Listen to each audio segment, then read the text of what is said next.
नमस्कार दोस्तों और जय हिंद दोस्तों। काजल क्लासेस में आप सभी का स्वागत है। आप सभी कैसे हैं? आशा करती हूँ कि आप सभी स्वस्थ होंगे और मस्त होंगे। आज की क्लास में हम पढ़ेंगे कारक। तो आइए अपनी क्लास शुरू करते हैं। कारक जिसे हम इंग्लिश में केस कहते हैं। कारक क्या होता है? कारक संज्ञा या सर्वनाम शब्दों का वह रूप होता है जिसका सीधा संबंध क्रिया से जोड़ा जाता है या क्रिया से जाना जाता है। तो आइए इसका परिभाषा देखते हैं। संज्ञा या सर्वनाम का वह रूप जो वाक्य के अन्य शब्दों खासकर क्रिया से अपना संबंध प्रकट करता है कारक कहलाता है। कारक क्या है? कारक है संज्ञा या सर्वनाम का वह रूप। संज्ञा या सर्वनाम का वह रूप होता है जो वाक्य के अन्य शब्दों का कहने का मतलब है खासकर क्रिया मतलब वर्ब, काम करने वाला, उससे अपना संबंध प्रकट करता है, उसे ही हम कारक कहते हैं। तो आइए इसका उदाहरण के द्वारा समझते हैं। जैसे मान लीजिए राम ने रावण को मारा। राम ने रावण को मारा, यहाँ पर दो संज्ञा शब्द है, एक राम और एक रावण, और मारा क्या है? क्रिया है। तो दोनों संज्ञा का संबंध किससे है? क्रिया से जोड़ा जा रहा है। राम ने किसको मारा? रावण को मारा।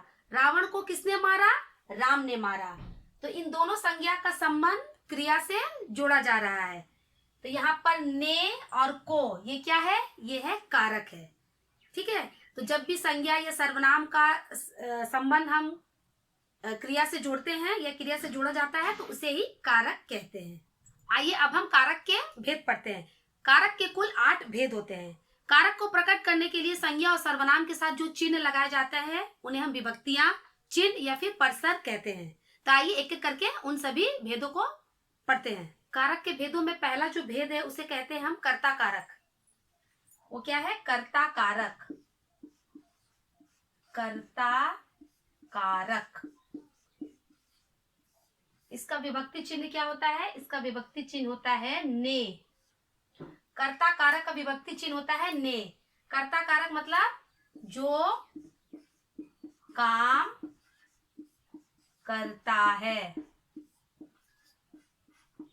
जो काम को करता है वही है कर्ता कारक। उदाहरण के तौर पे जैसे मान लीजिए राम ने खाना खाया। राम ने खाना खाया, यहाँ पर विभक्ति चिन्ह क्या है? ने। ने क्या है? ने किसका विभक्ति चिन्ह है? कर्ता कारक का। तो यहाँ किसने खाना खाया? राम ने खाना खाया। राम ने खाना खाया मतलब राम क्या हो गया यहाँ पर? राम हो गया यहाँ पर कर्ता। राम हो गया कर्ता कारक क्योंकि राम ने खाना खाया। दूसरा कारक है कर्म कारक। कर्म कारक। इसका विभक्ति चिन्ह क्या है? इसका विभक्ति चिन्ह है को। कर्म कारक का विभक्ति चिन्ह क्या है? को। जिस पर क्रिया का फल या प्रभाव पड़े। जिस पर क्रिया का फल पड़ता है या फिर प्रभाव पड़ता है उसे ही हम कहते हैं कर्म कारक। जैसे मान लीजिए रोहन राजू को पीटता है। रोहन राजू को पीटता है। यहाँ पर रोहन कौन है? कर्ता कारक, क्योंकि पीटने का काम रोहन का है। किसको पीट रहा है? राजू को। यहाँ राजू क्या है? कर्म। को क्या है? इसका विभक्ति चिन्ह। कर्म का कारक का विभक्ति चिन्ह क्या है? को। तो रोहन राजू को पीटता है। रोहन राजू को पीटता है, इसलिए राजू क्या हो गया? कर्म कारक। नंबर तीसरा है करण कारक। करण कारक। इसका विभक्ति चिन्ह क्या है? से, के द्वारा, के कारण। करण कारक का विभक्ति चिन्ह क्या है? से, के द्वारा, के कारण। जिस साधन से क्रिया होती है, जिस साधन से क्रिया होती है, जिस साधन से क्रिया होती है या जिस साधन से क्रिया संपन्न होती है उसे ही हम कहेंगे करण कारक। इसका विभक्ति चिन्ह से, के द्वारा और के कारण है। उदाहरण देखिए, जैसे मान लीजिए मैं कलम से लिखती हूँ, मैं कलम से लिखती हूँ। मैं किस चीज से लिखती हूँ? कलम से। से क्या है? करण कारक। से क्या है? साधन है। कैसा साधन है? जिससे क्रिया हो रही है, मतलब काम हो रहा है। मैं कलम से लिखने का काम कर रही हूँ। से क्या है? साधन का काम कर रहा है। तो कलम क्या हुआ? यहाँ पर करण कारक हुआ।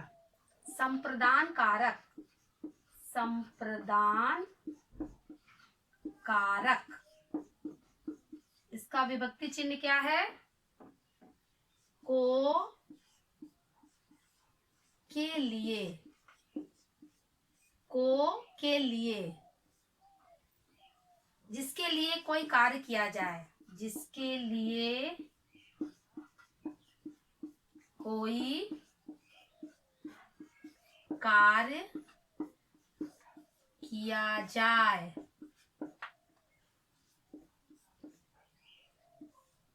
जिसके लिए कोई कार्य किया जाए उसे ही कहेंगे हम संप्रदान कारक। इसका विभक्ति चिन्ह क्या है? को के लिए। जैसे मान लीजिए रोहन ने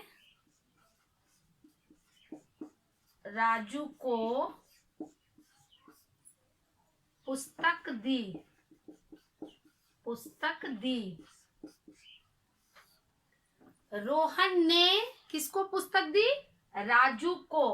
राजू को क्या है? संप्रदान कारक का विभक्ति चिन्ह। रोहन क्या है? करता है, लेकिन किसको पुस्तक दी? राजू को पुस्तक दी। तो यहाँ पर राजू क्या हो गया? संप्रदान कारक, क्योंकि राजू के लिए कार्य किया गया है।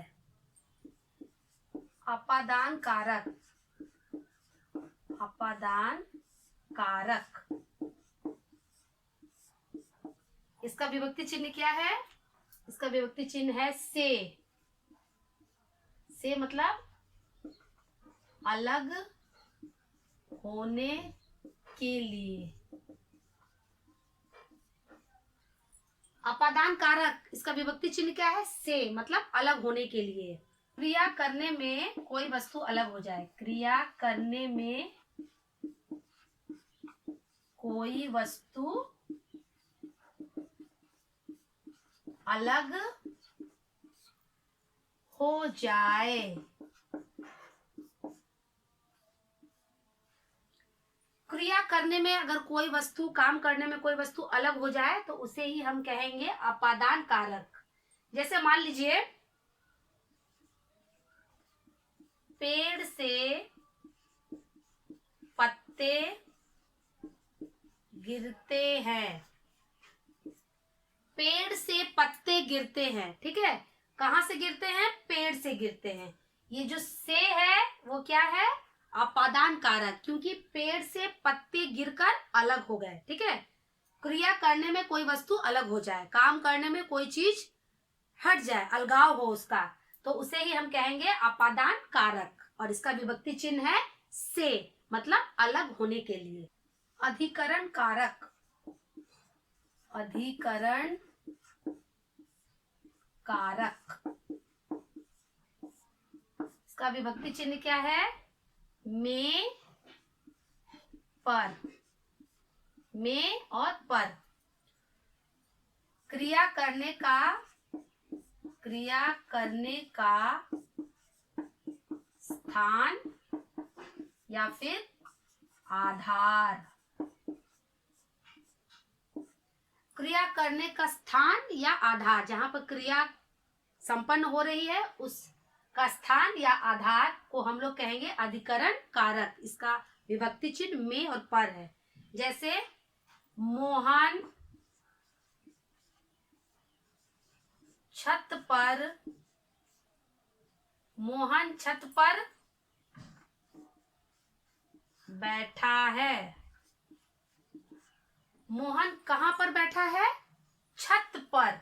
ये पर क्या है? अधिकरण कारक, क्रिया करने का स्थान है। मोहन कहाँ पर बैठ के काम कर रहा है? मतलब बैठा है, छत पर बैठा है। ये छत क्या है? अधिकरण कारक है। यहीं पर वो स्थान है जहां पर मोहन बैठ के काम कर रहा है।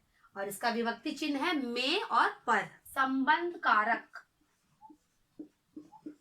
संबंध कारक, इसका विभक्ति चिन्ह क्या है? का, के, की, रा, रे, री। संबंध कारक का विभक्ति चिन्ह क्या है? का, के, की, रा, रे, री। किसी वस्तु का संबंध का बोध हो, किसी वस्तु का संबंध का बोध हो, बोध हो।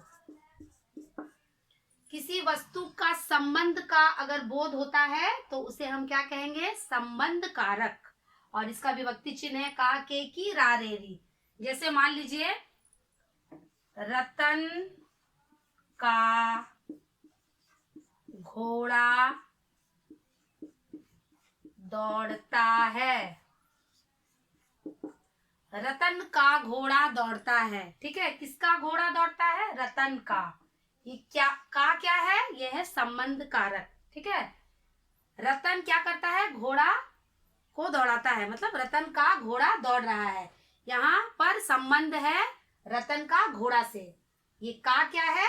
ये है संबंध कारक। संबोधन कारक, इसका विभक्ति चिन्ह क्या है? हे, अरे, ए, ओ। हे, अरे, ए, ओ। किसी के पुकारने का बोध हो, किसी के पुकारने का बोध हो, बोध हो। किसी के पुकारने का बोध हो तो वहां पर संबोधन कारक होता है। और इसका विभक्ति चिन्ह है हे, अरे, ए, ओ। जैसे मान लीजिए हे ईश्वर, हे ईश्वर, हे ईश्वर मेरी सहायता करो। हे ईश्वर मेरी सहायता करो, मतलब यहाँ पर हम लोग क्या कर रहे हैं? पुकार रहे हैं। किसको? ईश्वर को। हे ईश्वर, हे ईश्वर मेरी सहायता करो, मतलब मेरी मदद करो। हम लोग पुकार रहे हैं। जैसे बोल सकते हैं ए इधर आओ, या फिर बोल सकते हैं हम लोग हे राम। जब हम लोग कष्ट में होते हैं तो बोलते हैं हे राम मेरी मदद करो, हमारी मदद करो। तो इसी को ही हम कहते हैं संबोधन कारक। किसी के पुकारने का जब बोध होता है तो उसे ही हम कहते हैं संबोधन कारक। दोस्तों आज की क्लास में हमने कारक किसे कहते हैं और कारक के भेद कितने होते हैं उस पर हमने पढ़ाई की। आप भी इसे घर पर अच्छी तरह से प्रैक्टिस करिएगा। उम्मीद करती हूँ कि आपको आज का वीडियो बहुत अच्छा लगा होगा। तो आप मेरे चैनल को सब्सक्राइब करना नहीं भूलिएगा। मिलते हैं अपने आने वाले नेक्स्ट वीडियो में, तब तक के लिए बाय बाय।